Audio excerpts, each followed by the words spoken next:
Last பார்ட்டில் நம்ம ஹீரோயினால் மூச்சே விட முடியல. காரணம் கார்க்கில் வந்து ஆக்சிஜன் லெவல் ரொம்ப கம்மியாயிடுச்சா. இப்போ உடனே வந்து ஃப்ரெஷ்ஷான ஏர் தேவைப்படுது. இதுக்குள்ளே ஏதாவது யூஸ்ஃபுல்லாக கிடைக்குமா அப்படின்னு சொல்லிட்டு தேடி பார்க்குறாளா. ஒரு சின்ன கிளாத் டேபிள் மாதிரி இருக்கா. அதோட 4 பக்கமும் ஸ்டிக் இருக்குது. அதை ஒன்றா எடுத்து வாட்டர் பாட்டிலோட மூடியால் அதை க்ளோஸ் பண்ணி சின்ன பைப்பால் கனெக்ஷன் கொடுக்குறா. இப்போ 4 ஸ்டிக்கையுமே ஒன்றுக்கு மேலே ஒன்றா செலோ டைப் வச்சு ஒட்டி மேலே அனுப்பிட்டு இருக்காளா. பர்டிகுலர் இடத்துக்கு மேலே அந்த ஸ்டிக் நகர மாட்டேங்குது. மேலே வந்து கல் வந்து தடுத்து நிறுத்துதா. ரொம்ப ட்ரை பண்ண கையிலயோ அடிபட்டுடுது. இது ஒரு பெரிய கல்லு தடுத்து நிறுத்துதுன்னு நினைக்கிறேன். எப்படியாவது அதை நகட்டி ஆகணும் அப்படின்னு சொல்லிட்டு கையில வந்து ஒரு ஹேண்ட்பேக் வச்சிருப்பா இல்லையா, அதை வந்து தன்னுடைய பேக் சைட்ல வச்சுட்டு அந்த ஃபோர்ஸா தள்ள இப்போ உள்ளுக்குள்ள வந்து காத்து வர ஆரம்பிக்குது. அது மூலமா ஆக்சிஜனை எடுத்துட்டதுக்கு பிறகு நான் இன்னும் உயிரோட தான் இருக்கேன் அப்படின்னு சொல்லி தனக்கு தானே சொல்லிக்கிறா. இன்னொரு பக்கம் நம்ம ஹீரோயினோட ஆஃபீஸ்லயும் அவளோட சீட்ல வந்து பெஸ்ட் ஃப்ரெண்டை உட்கார வச்சிருக்கா அவளோட ஹஸ்பண்ட். இப்போ வந்து அந்த இடத்துக்கு நம்ம ஹீரோயினோட பெஸ்ட் ஃப்ரெண்டு, அதே நேரத்தில் வந்து அந்த கம்பெனியோட ஷேர் ஹோல்டர் வரானா. இன்னும் வந்து அவங்க இறந்தது கன்ஃபார்ம் ஆகலை. அவங்களோட பாடி வந்து கிடைக்கிற வரைக்கும் அவங்க மிஸ்ஸிங் தான் நம்ம எடுத்துக்க முடியும். அவங்க இறந்துட்டாங்கன்னு எடுத்துக்க முடியாது. அப்படி இருக்கும்போது எப்படி நீங்கள் வந்து இந்த சேரில் உட்காரலாம் அப்படின்னு சொல்லி கோவப்பட்டு இருக்கா. பெஸ்ட் ஃப்ரெண்டோ அவள் காணாமல் போய் இன்னையோட 3 நாள் ஆச்சு. இதுக்கு மேலே அவள் உயிரோட இருப்பா அப்படின்ற நம்பிக்கையே இல்லை. அது மட்டும் இல்லாமல் நான் அவளுக்கு செக்ரட்டரியாக இருந்திருக்கேன். அதனால அவள் எப்படிலாம் வந்து பிஸ்னஸில் மூவ் பண்ணுவா அப்படின்றது எனக்கு தெரியும். நான் நல்ல விதமாக இந்த கம்பெனியை பார்த்துக்குவேன். அதனால தான் அவளோட அப்பா வந்து என்கிட்ட இந்த பொறுப்பை ஒப்படைக்க போகிறாரு அப்படின்னு சொல்லிட்டு இருக்கா. இப்போ நம்ம ஹீரோயினோட ஃப்ரெண்டோ அவங்க இறந்துட்டாங்கன்னு இவ்வளோ கன்ஃபார்மாக சொல்கிறீங்க, நீங்கள் அதை கண்ணால் பார்த்தீங்களா அப்படின்னு சொல்லி கேட்க, அவளோ அப்படி கிடையாது, அவள் வந்து தண்ணிக்குள்ள வந்து முழுகினதை நாங்கள் 2 பேருமே பார்த்துட்டு இருந்தோம் அப்படின்னு சொல்லிட்டு இருக்காளாம். அவனுக்கும் அவங்க 2 பேர் மேலேயுமே நம்பிக்கை இல்லை. அதனால அவங்க 2 பேத்துக்குமே தெரியாம ஹீரோயினோட கார் எந்த இடத்துல பதிஞ்சு போச்சுன்னு சொன்னாங்களோ அந்த இடத்துல தான் வந்து ஒரு டீமை ஃபார்ம் பண்ணி அவளை வந்து தேடிட்டு இருக்கானா. இன்னொரு பக்கம் நம்மளோட ஹீரோயினும் ஆக்சிஜனுக்காக ஒரு ஸ்டிக்கை மேலே அனுப்பியிருப்பா இல்லையா, அது வழியா வந்து சத்தம் போட்டுட்டு இருக்கா. யாராவது என்ன காப்பாத்துங்க, யாருக்காக வந்து நாங்கள் கத்துற குரல் வந்து கேட்டுட்டு இருக்கா அப்படின்னு சொல்லிட்டு சத்தம் போட்டுட்டு இருக்கா. அவளை தேடிட்டு இருக்க ஃப்ரெண்டும் வந்து தனித்தனியாக பிரிஞ்சு போய் தேடுங்க சொல்லிட்டு தேடிட்டு இருக்காங்களா. இப்போ நம்மளோட ஹீரோயினும் ஒருவேளை வெளியில என்ன யாராவது தேடிட்டு இருந்தாங்க அப்படின்னா அவங்களுக்கு நான் ஏதாவது சிக்னல் கொடுக்கணும் அப்படின்னு சொல்லிட்டு ஒரு பேப்பரை வந்து லைட்டர் மூலமாக எரிச்சிட்டு இருக்காளா. அதோட புகையை வந்து அந்த ஸ்டிக் மூலமாக வந்து வெளியில் வந்து காமிச்சிட்டு இருக்கா. கொஞ்ச நேரத்துலேயே அந்த புகையால் அவளுக்கும் வந்து மூச்சு முட்ட ஆரம்பிச்சிருதா. அதனால அந்த பேப்பரை வந்து ஆஃப் பண்ணிடுறா. இப்போ அந்த ஸ்டிக் வழியாக வெளியில் வந்துட்டு இருந்த புகையோ வந்துட்டு மண்ணுக்கு மேலே கொஞ்சமாக வந்துட்டு இருக்கா. இதையோ வந்துட்டு அவளோட ஃப்ரெண்டு வந்து நோட் பண்ணுறான். வேகமாக அந்த இடத்துக்கு வந்து பார்த்தா அவளை தேடுறதுக்காக ரெஸ்கியூ டீம் கூட்டிட்டு வந்திருப்பான் இல்லையா, அவங்களும் ரொம்ப குளிருதுன்னு சொல்லிட்டு குளிருக்காக வந்து நெருப்பு பற்ற வச்சுருப்பாங்களா. அந்த புகையால் இவ வந்து அனுப்பின அந்த சிக்னல் வந்து அவங்களால பார்க்கவே முடியாமல் போயிடும். இன்னொரு பக்கம் நம்ம ஹீரோயினோட ஹஸ்பண்டும் அந்த இடத்துக்கு வந்துட்டு நாங்கள் தான் ஆல்ரெடி இந்த இடத்துல தேடிட்டு இருக்கோம். அப்படி இருக்கும்போது நீ எதுக்காக இந்த மாதிரி தேடுற, இது எல்லாம் தேவையில்லாத விஷயம், நீ தேவை விஷயத்தில் இன்வால்வ் ஆகிட்டு இருக்க, மரியாதையாக இங்கேருந்து வெளியில் போயிடு அப்படின்னு சொல்ல வேறு எதுவும் பேச முடியாமல் அவன் அந்த இடத்த விட்டு கிளம்பிட்டு இருக்கானா. நம்மளோட ஹீரோயினும் அந்த ஸ்டிக் மூலமாக யாராவது என்ன காப்பாற்றுங்க, வெளியில் இருக்கீங்களா அப்படின்னு சொல்லிட்டு ஹெல்ப்னு சொல்லி கத்திட்டு இருக்கா. அவளோட வாய்ஸும் வந்து கொஞ்சமாக வெளியில் கேட்டுட்டு இருக்கா. இது வந்து அவளை தேடிட்டு இருக்க அந்த ஷேர் ஹோல்டர் இருப்பான் இல்லையா, அவனோட காதலையும் விழுகுது. பட் வந்து ஏகப்பட்ட சவுண்டு கேட்கறதுனால அந்த வாய்ஸ் வந்து அந்த அளவுக்கு கிளியரா இருக்காதா. நான் சீக்கிரமா உங்களை காப்பாற்றுறதுக்காக மறுபடியும் வருவேன் அப்படின்னு சொல்லிட்டு அந்த இடத்த விட்டு கிளம்பிடுறான். இன்னொரு பக்கம் நம்ம ஹீரோயினோட ஹஸ்பண்டும் ஃப்ரெண்டும் சேர்ந்துட்டு அவங்களோட அப்பாவை பார்க்கறதுக்காக வராங்களா. கம்பெனியோட பொறுப்பை வந்து நீங்க உடனே ஏத்துக்கணும், இல்லைன்னா வெளியில நிறைய பேர் வந்து காத்துட்டு இருக்காங்க நம்மளோட கம்பெனியை தட்டி பறிக்கிறதுக்காக அப்படின்னு சொல்லிட்டு இருக்க. அவரோ சரிப்பா என்னால எந்திரிச்சு வர முடியாது, அதனால இந்த கம்பெனி பொறுப்பை நீயே ஏத்துக்கோ அப்படின்னு சொல்லிட்டு இருக்காரா. அவனோ இவர் ஒரு விட நம்ம செக் பண்ணி பார்க்குறாருன்னு நினைக்கிறேன். இல்லை எனக்கு இந்த கம்பெனியோட பொறுப்பு தேவையில்லை, என்னுடைய ஒய்ஃப் வந்து இருந்த இடத்துல வந்து என்னால் இருக்க முடியாது அப்படின்னு சொல்லிட்டு பக்கத்தில் இருக்கக்கூடிய நம்ம ஹீரோயினோட பெஸ்ட் ஃப்ரெண்ட் இருப்பா இல்லையா, அவளை காமிச்சிட்டு சாச்சாவே அந்த பொறுப்பை வந்து ஏற்றுக்குவா அப்படின்னு சொல்ல அவரும் சரி நான் அதை வந்து இவளோட பேரில் உடனே மாற்றி தரேன் அப்படின்னு சொல்லிட்டு இருக்காரா. இன்னும் 2 நாளில் ஒரு மீட்டிங் அரேஞ்ச் பண்ணுங்க, என்னுடைய மொத்த ஷேர்ஸையும் வந்து சாச்சாவோட பேர்லேயும் நான் மாற்றி கொடுத்துட்றேன். எனக்கும் என் பொண்ணு வந்து ஒரு ஆள் மட்டும்தான், அவளும் இறந்து போயிட்டா. இப்போ என்னுடைய மருமகன் வந்து இந்த பொறுப்பை வந்து பார்த்துக்கிறதுல எனக்கு எந்த விதமான ஆட்சேபனையும் கிடையாது, நீங்கள் சொல்கிற ஆளுக்கே நான் மாற்றி விட்டுறேன் அப்படின்னு சொல்லிட்டு இருக்காரு. 2 நாளைக்கு பிறகு நம்ம ஹீரோயினோட இறுதி சடங்குக்காக வந்து எல்லா ஏற்பாடுகளையும் வந்து பார்த்துட்டு இருக்காங்க. இப்போ நம்ம ஹீரோயினோட அம்மாவோ 3 நாள் ஆயிப்போச்சு, இன்னமும் வந்து என்னுடைய பொண்ணு உயிரோட இருப்பா அப்படின்ற நம்பிக்கை எனக்கு சுத்தமாக கிடையாது, இந்த பொறுப்பை நீங்களே ஏற்று பார்த்துக்கோங்க, இந்த ஷேர்ஸை வந்து உங்ககிட்ட ஒப்படைச்ச உடனே வந்து நானும் என்னுடைய ஹஸ்பண்டும் இங்கேருந்து கிளம்பிடுவோம், ஒரு இடத்துல தனிமையில் நாங்கள் வந்து எங்களுடைய கடைசி காலத்தை வாழ்ந்துக்கிறோம் அப்படின்னு சொல்லிட்டு இருக்காங்களா. என் பொண்ணோட இறுதி சடங்கையை வந்து நல்லபடியாக நடத்திட்டு போகணும், அதுக்கான ஏற்பாடெல்லாம் நீ பண்ணியிருக்க தானே அப்படின்னு சொல்லி கேட்டுட்டு இருக்க. மருமகனும் ஓ அதெல்லாம் கரெக்டாக பண்ணியிருக்கேன் அப்படின்னு சொல்லிட்டு இருக்க. ஒரு 2 பாக்ஸை கொண்டு வந்து அந்த இடத்துல விற்கிறாங்களா. இப்போ அம்மாவோ இது என்ன இந்த இடத்துல 2 பாக்ஸ் இருக்குது அப்படின்னு சொல்லி கேட்டுட்டு இருக்காங்க. ஆமாம், ஒன்று உங்கள் பொண்ணோடது இன்னொன்று உங்களோடது அப்படின்னு சொல்லிட்டு இருக்கான். இதை கேட்டுட்டு அவங்களும் ஷாக் ஆயிடுறாங்க.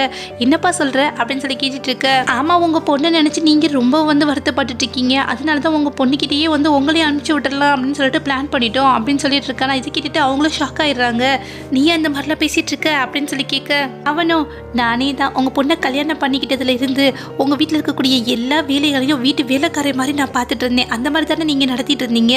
இன்னைக்கு உங்களை ஏத்து பேசினதை பார்க்கும்போது வந்து ரொம்ப ஆச்சரியமா இருக்கா என்ன அப்படின்னு சொல்லி கேட்க, அவங்களும் உன்னை ரொம்ப நம்பணும், நானும் என்னுடைய ஹஸ்பண்டும். அதுக்காக தான் எங்களுடைய ஷேர்ஸ் எல்லாத்தையும் வந்து நீ சொன்ன அந்த சாச்சாவோட பேருக்கு வந்து மாத்திரத்துக்காக போயிருக்காரு அப்படின்னு சொல்லிட்டு இருக்க. இப்போயே நான் அவருக்கு ஃபோன் பண்ணி நடந்ததெல்லாம் சொல்கிறேன் அப்படின்னு சொல்லிட்டு இருக்காங்களா. அவனும் ஃபோனை பிடுங்கி கீழே போட்டு உடச்சிட்டு ஓங்கி அவங்க கன்னத்தில் ஒரு அரையா அவங்களும் ஷாக்காகி போய் கீழே உட்காந்துடுறாங்களா. அவங்கள்ட்ட போய் கவலையே படாதீங்க, உங்கள் பொண்ணை எந்த இடத்துக்கு அனுப்பிச்சோமோ அதே இடத்துக்கு உங்களையும் அனுப்பிச்சிடுறோம் அப்படின்னு சொல்லிட்டு இருக்கானா. இதை கேட்டுட்டு அவங்களும் வந்து பயங்கரமாக அழுதுட்டு இருக்காங்க. அட பாவி, மொத்தத்தில் நீ தான் என்னுடைய பொண்ணை வந்து கொன்னியா, இது தெரியாமல் என் பொண்ணை போய் உனக்கு கல்யாணம் பண்ணி வச்சிட்டோமே அப்படின்னு சொல்லிட்டு த பொண்ணு நினச்சி அழுதுட்டு இருக்காங்களா. இன்னொரு பக்கம் நம்மளோட ஹீரோயினும் கார் கண்ணாடி எல்லாமே உடைச்சிட்டு அந்த மண்ணுக்குள்ளே இருந்து வெளியில் அவளாவே எந்திரிச்சு நடந்து வந்துட்டு இருக்கா. நான் வந்துட்டேன், இனிமேல் வந்து உங்கள் எல்லாத்துக்கும் ஒரு படத்தை கற்று தரேன் அப்படின்னு சொல்லிட்டு நடந்துட்டு வராளா. ஹீரோயினோட இறுதி உருவத்துக்காக அவளோட ஹஸ்பண்டோ தயாராகிட்டு இருக்கான். அவங்க அம்மாவை அந்த இடத்துல இருந்து இழுத்துட்டு போக சொல்லிட்டு அங்கே வரக்கூடியவங்க எல்லாத்துக்கிட்டே எப்படி வந்து நம்ம பேசலாம் அப்படின்னு சொல்லிட்டு ஒரு ரிஹர்சல் பார்த்துட்டு இருக்கானா. நம்மளோட ஹீரோயினும் அந்த இடத்துக்குள்ளே என்ட்ரி ஆகுறா. அவளை பார்த்தோன்னே அவனும் பயங்கரமாக ஷாக் ஆயிடுறான். நீ உயிரோடு தான் இருக்கியா அப்படின்னு சொல்லி கேட்டுட்டு இருக்க. அவளோ ஆமாம், ஏன் நான் வந்ததில் உங்களுக்கு சந்தோஷம் இல்லையா, நான் இல்லாமல் வந்து நீங்கள் சாப்பிடாம தூங்காமல் இருப்பீங்கன்னு நினச்சிட்டு இருந்தேன் அப்படின்னு சொல்லி கேட்டுட்டு இருக்காளா. அவனும் உண்மையிலே நீ ஒரு டஃப்பான பொண்ணு தான், உன்னை கொல்றதுக்காக அவ்வளோ தூரத்தில் கொண்டு போய் விட்டுட்டு வந்தோம், மண்ணுக்குள்ளே பதிஞ்சு நீ மறுபடியும் எந்திரிச்சு வந்து ஒரு சாதாரண ஆள் கிடையாது அப்படின்னு சொல்லிட்டு இருக்கானா. அவளோ உண்மைதான், என்னை பற்றி இப்போனாவது நீங்கள் புரிஞ்சுக்கிட்டீங்களே, ஆனால் இத்தனை வருஷம் வந்து உங்க கூட இருந்து நான் தான் உங்களை புரிஞ்சுக்காம போயிட்டேன் இல்லையா அப்படின்னு சொல்லி கேட்டுட்டு இருக்க. அவனும் சரிதான், ஏன்னா வந்து கெட்டவன் அப்படின்னு தெரிஞ்சிச்சுன்னா எதுக்காக என்ன நீ கல்யாணம் பண்ணணும் அப்படின்னு சொல்லி கேட்டுட்டு இருக்காங்க. பேரண்ட்ஸ் சொன்னாங்க அப்படின்ற ஒரு காரணத்துக்காக தான் உங்களை கல்யாணம் பண்ணிக்கிட்டேன், அது மட்டும் இல்லாமல் நமக்கு ஒரு குழந்தை பிறந்துருச்சுன்னா அதுவே போதுமே அப்படின்ற ஒரு நம்பிக்கையோட இருந்தேன் அப்படின்னு சொல்லிட்டு இருக்கால. அவனும் சிரிச்சிட்டு இருக்கான். என்னது நமக்கு ஒரு குழந்தையா, அது எப்படி பிறக்கும், தினமும் நீ ஒரு தண்ணி குடிப்ப இல்லையா, அதில் நான் உனக்கே தெரியாமல் ஒரு மருந்து கலந்து கொடுத்துட்டே தான் இருந்தேன், அது மூலமாக நமக்கு குழந்தைய பிறக்காது அப்படின்னு சொல்லிட்டு கேட்டுட்டு அவ்வளோ பயங்கரமாக ஷாக் ஆயிடுறா. இதை நான் உங்ககிட்ட இருந்து எதிர்பார்க்கவே இல்லை அப்படின்னு சொல்லிட்டு இருக்காளா. நீ வந்து மண்ணுக்குள்ளே பதிஞ்சு போயிட்ட, இறந்துட்டேன்னு எல்லாரும் நினச்சிட்டு இருக்காங்க, நீ இப்போ வந்திருக்க விஷயம் கூட யாருக்கும் தெரியாது, அது மட்டும் இல்லாமல் நான் தான் கொன்னேன் அப்படின்றதுக்கான எவிடன்ஸ் உங்ககிட்ட எங்கே இருக்குது, அதனால வந்து இப்போயே இந்த இடத்துலையே ஒன்று கொண்டு போட்டுறேன் அப்படின்னு சொல்லிட்டு இருக்கானா. அவளோ எவிடன்ஸா, அதுதான் இப்போ நீங்களே உங்கள் வாயாலேயே சொல்லிட்டீங்களே அப்படின்னு சொல்லிட்டு இருக்காளா. இது ஒன்று போதுமே நீங்கள் ஜெயிலுக்கு போகிறதுக்கு அப்படின்னு சொல்லிட்டு இருக்க. அவனும் என்ன உளறிட்டு இருக்க அப்படின்னு சொல்லி கேட்டுட்டு இருக்கானா. வெளியில் நின்றுட்டு இருக்க மீடியாக்காரங்க எல்லாரும் வேகமாக உள்ளுக்குள்ளே ஓடி வராங்க. நம்ம ஹீரோயினோட ஹஸ்பண்ட் கிட்ட, என்னாச்சு நீங்கள் உங்கள் வாயாலே ஒத்துக்கிட்டீங்களே, இத்தனை வருஷமா வந்து உங்க ஒய்ஃபோட ஒன்னா இருந்திருக்கீங்க, ஆனா வந்து அவங்களோட சொத்துக்காக அவங்கள நீங்க கொலை பண்ணிருக்கீங்க, இதை பத்தி நீங்க என்ன சொல்றீங்க அப்படின்னு சொல்லி கேட்டுட்டு இருக்க. இதுதான் உங்களுடைய உண்மையான முகமா, உங்கள் ஒய்ஃபோட பெஸ்ட் ஃப்ரெண்டோட சேர்ந்துட்டு இந்த துரோகத்தை நீங்கள் உங்களுக்கு பண்ணியிருக்கீங்க சரிதானே அப்படின்னு சொல்லி கேட்டுட்டு இருக்க. அவனும் உன்னை நான் சும்மா விட மாட்டேன், கொல்லாமல் விட மாட்டேன் அப்படின்னு சொல்லிட்டு வரானா. இப்போ நம்ம ஹீரோயினோட பாடி கேர்ள்ஸும் வீகமாக போய் அவனை பிடிச்சி இழுத்துட்டு முட்டி போட வைக்கிறாங்க. நம்மளோட ஹீரோயினும் வீகமாக போய் அவன் கண்ணத்துலேயே ஓங்கி ஒரு அறையிறா. இது என்னுடைய அம்மா அப்பாவை கஷ்டப்படுத்தினதுக்காக அப்படின்னு சொல்லிட்டு ரெண்டாவது ஒரு அறையிறா. இது 5 வருஷமா வந்து என்ன புருஷன்ற பேரில் நம்ப வச்சு ஏமாத்தினதுக்கு அப்படின்னு சொல்லிட்டு 3வது ஒரு அறையிறா. இது எதுக்காக அப்படின்னா என்னை கொலை பண்ணுறதுக்காக முயற்சி பண்ணதுக்கு அப்படின்னு சொல்லிட்டு அங்கேருந்து இழுத்துட்டு போக சொல்ல. அவனும் சிரிச்சிட்டே, நீ வந்ததுனால எந்த பிரயோஜனமும் கிடையாது, நீ ஜெயிச்சிட்டே நினைக்காத, உன் கம்பெனியோட மொத்த ஷேர்ஸும் இன்னும் கொஞ்சம் நேரத்தில் வந்து உன் ஃப்ரெண்டோட பேருக்கு வந்து மாறி இருக்கும் அப்படின்னு சொல்லிட்டு இருக்கானா. அதுக்கான வேலையும் நான் ஆல்ரெடி பார்த்துட்டேன் அப்படின்னு சொல்லிட்டு அவளை பார்க்கறதுக்காக போய்கிட்டு இருக்காங்க.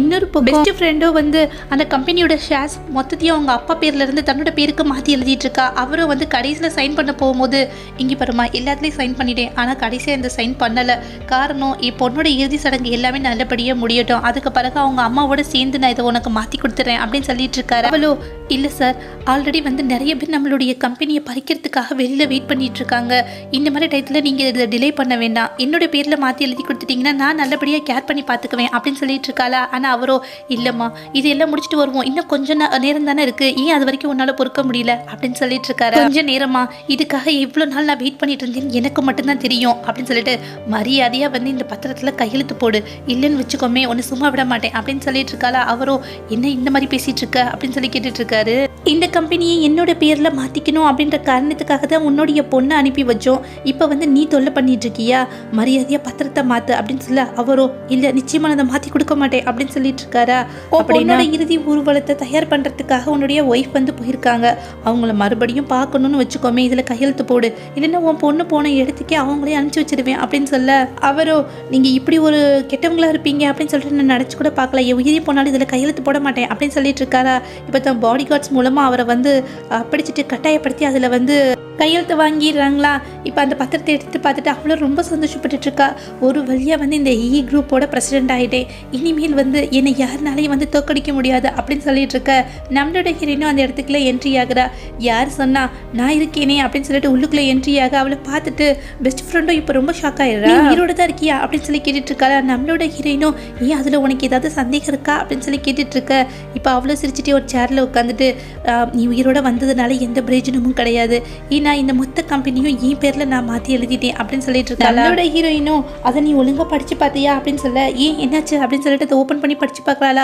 எல்லாமே மாத்தி இருக்கு. இப்போ ஷேர் ஹோல்டரோ உண்மையிலே நீ தயார் பண்ண பத்திரத்தை நான் மாத்தி வச்சுட்டேன், இது போலியானது அப்படின்னு சொல்லிட்டு இருக்கானா. அவளுக்கோ பயங்கரமா கோவம் வந்துருது. நம்ம ஹீரோயின் கிட்ட வந்துட்டு உன்னை சும்மா விட மாட்டேன் அப்படின்னு சொல்லிட்டு அடிக்கிறதுக்காக வராளா. ஆனா நம்மளோட ஹீரோயினோ அவ கண்ணத்திலேயே ஓங்கி ஒரு அறைய நம்மளோட ஹீரோயினோ உன்ன மாதிரி ஆளுங்க எல்லாத்தையும் எந்த இடத்துல வைக்கணும் அப்படின்றத நான் இப்பதான் புரிஞ்சுட்டேன் அப்படின்னு சொல்லிட்டு மறுபடியும் ஓங்கி கண்ணத்துல அறைகிறா. இது என்ன கொலை பண்றதுக்காக ட்ரை பண்ணதுக்கு அப்படின்னு சொல்லிட்டு நீ இங்கே நடந்துக்கிட்ட எல்லாமே வந்து கேமராவில் வந்து ஆல்ரெடி வந்து ரெக்கார்ட் ஆயிருக்கு, உன்னை எங்கே அனுப்பணுமோ அங்கே அனுப்புகிறோம் அப்படின்னு சொல்லிட்டு பக்கத்தில் நின்று இருக்க தன்னுடைய ஷேர் ஹோல்டரை பார்த்துட்டு உடனே ப்ரெஸ் மீட்டிங்க்கு ஏற்பாடு பண்ணி எல்லாத்துக்கிட்டையும் இன்ஃபார்ம் பண்ணணும் குரூப்போட பிரசிடென்ட் திரும்பி வந்துட்டேன்னு சொல்லிட்டு அப்படின்னு சொல்லி இந்த கதையும் நல்லபடியாக முடியுது. இந்த வீடியோ உங்களுக்கு பிடிச்சிருக்கு, நம்ம பிடிச்சிருந்துச்சுன்னா மறக்காம நம்மளுடைய சேனலுக்கு சப்ஸ்கிரைப் பண்ணுங்க. தேங்க்யூ.